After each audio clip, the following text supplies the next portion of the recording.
চলে এলুম আর খেলা খবর চ্যানেলে বিগ আপডেট নিয়ে। তো চলো বন্ধুরা, খুব গুরুত্বপূর্ণ আপডেট নিয়ে চলে এলুম। ফুল ভিডিওটা দেখতে থাকো, স্কিপ করবে না। তো স্কিপ করলে ভিডিওর মধ্যে অনেক কিছু মিস করবে। এবং এই খেলার খবর চ্যানেলে যারা নতুন আছে অবশ্যই এই খেলার খবর চ্যানেলটাকে সাবস্ক্রাইব করে পাশে থাকবে এবং পাশে থাকা বেল আইকন ঘন্টাটাকে ঢং করে বাজিয়ে দাও। আর বেশি বেশি লাইক এবং কমেন্ট করে দাও, যাতে মোটিভেট হয়ে তোমাদের এই খেলা খবর চ্যানেলে আমি ফার্স্ট আপডেট দিতে পারি। তো চলো বন্ধুরা, খুব গুরুত্বপূর্ণ আপডেট আছে, ফুল ভিডিওটা দেখতে থাকো।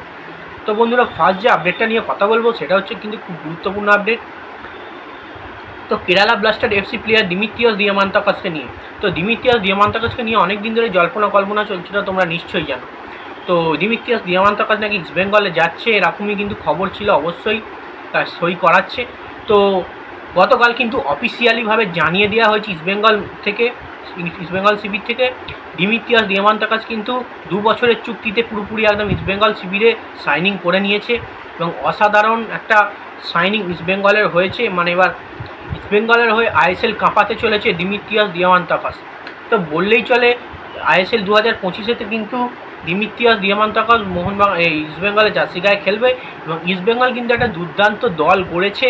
এর আগে তোমরা নিশ্চয়ই জানো মাদি তালালকে সই করিয়েছে, তার সঙ্গে কিন্তু এবার স্ট্রাইকিং লাইনে দিমিত্রিয়স দিয়ামান্তাকাস থাকছে এবং তার সঙ্গে ক্লেটন সিলভাও থাকছে। এবারে কিন্তু ইস্ট বেঙ্গল দল কিন্তু খুবই শক্তিশালী দল হিসেবে কিন্তু গঠন করা হয়েছে, যাতে আইসিএল চ্যাম্পিয়ন হয়। তো সেক্ষেত্রে এবার কিন্তু দিমিত্রিয়স দিয়ামান্তাকাস পুরোপুরি ডিল ডান। সে ইস্ট বেঙ্গলের হয়ে কিন্তু 2025-এ খেলবে এবং প্রচুর পরিমাণে তোমরা নিশ্চয়ই জানো ম্যাচ জেতানোর এবিলিটি আছে, প্রচুর পরিমাণে গোল করে। এবারে আইএসএলে কিন্তু গোল্ডেন বুটটা পেয়েছে দিমিত্রিয়স দিয়ামান্তাকাস। তো সেক্ষেত্রে বোঝাই যায় এই প্লেয়ারটা কিন্তু অসাধারণ একটা প্লেয়ার। কেরালা কীভাবে ছাড়লো সেটাই হচ্ছে বোঝা যায়নি। তো যাই হোক, ইস্ট বেঙ্গল কিন্তু একটা সেরা দল গড়তে চলেছে এবং অনেক ভালো ভালো বিদেশি প্লেয়ার কিন্তু সাইনিং করিয়ে নিয়েছে। তো এবার যে আপডেটটা দেবো এটা হচ্ছে খুবই গুরুত্বপূর্ণ আপডেট। এখন প্রাক্তন হয়ে গেছে মোহনবাগানের প্রাক্তন প্লেয়ার কিয়ান নাসিরি।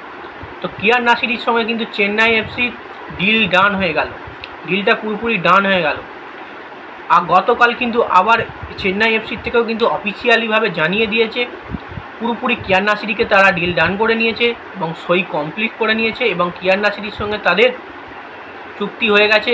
এবং কিয়ান নাসিরিকে তোমরা এবার নেক্সট মরশুম থেকে কিন্তু চেন্নাই এফসির জার্সি গায়ে খেলতে দেখতে পাবে।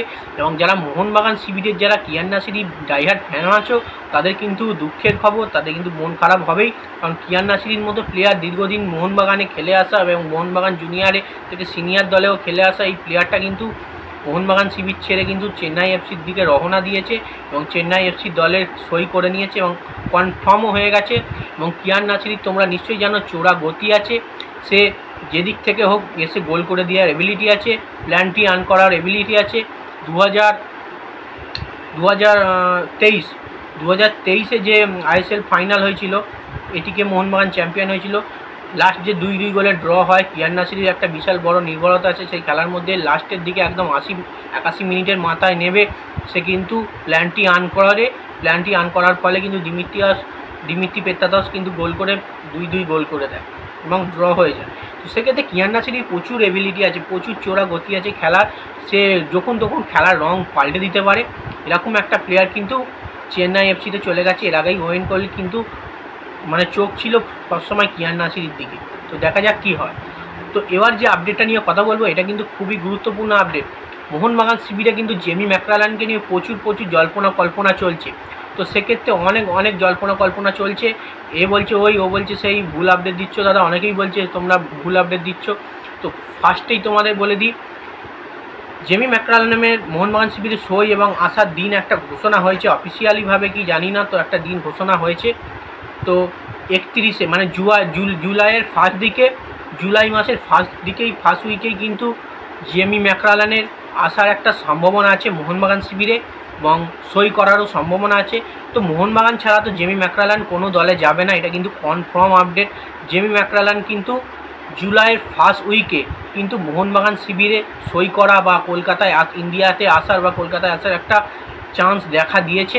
তো এইটা যদি সত্যি খবর হয় খুবই খুশির খবর, তো মোহনবাগান ফ্যানেদের জন্য খুব খুশির খবর। এবং ডেঞ্জারাস একটা প্লেয়ার কিন্তু আসতে চলেছে মোহনবাগান শিবিরে এবং আইএসএল কিন্তু এও কাঁপিয়ে দিতে পারে। অস্ট্রেলিয়ার সেরা স্ট্রাইকিং লাইনের প্লেয়ার জেমি ম্যাকরালান। তো দেখা যাক সে কবে আসে, কবে সই করে। তো এইটুকু জানা গেছে জুলাই মাসের ফার্স্ট উইকে কিন্তু আসছে জেমি ম্যাকরালেন মোহনবাগান শিবিরে। তো যাই হোক, ভিডিওটা আজ এইটুকুই। ভালো লেগে থাকলে লাইক কমেন্ট শেয়ার সাবস্ক্রাইব করে পাশে থাকা 2000 সাবস্ক্রাইব তাড়াতাড়ি করে দাও। বাই, নেক্সট ভিডিও দেখা হচ্ছে।